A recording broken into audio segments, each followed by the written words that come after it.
Comme pour appuyer la charte des béatitudes, heureux les pauvres, Jésus continue son enseignement et nous donne diverses recommandations qui sont toutes des mises en pratique d'œuvres de miséricorde. Et ça ne commence pas par la plus facile. Aimez vos ennemis, faites du bien à ceux qui vous haïssent. Dieu est miséricorde. La miséricorde n'est pas réservée à Dieu.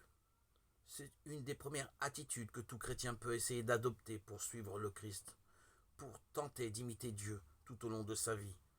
C'est le fondement de l'attitude du chrétien.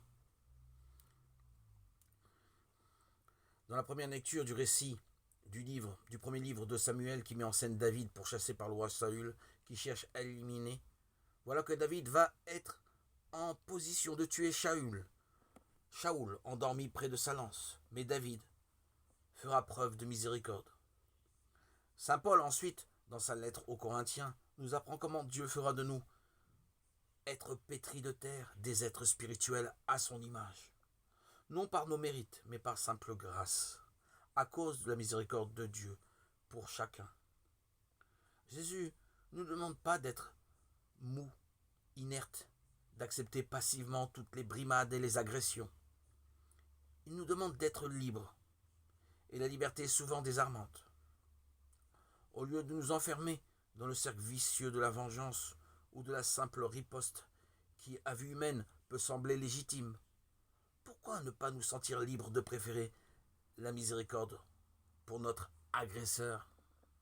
Celui qui fait miséricorde devient libre, car il n'est pas atteint par les coups, par les offenses. Facile à dire, autrement, difficile à pratiquer.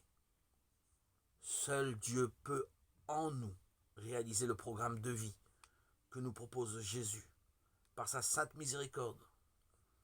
Méditons avec le psaume 102. Le Seigneur est tendresse et pitié, lent à la colère, plein d'amour. Demandons à Dieu cet esprit de pardon, cet esprit de miséricorde, cet esprit d'amour, pour que nous puissions triompher de notre égoïsme, de nos désirs charnels, de nos envies, de nos passions qui nous empêchent de marcher selon l'esprit.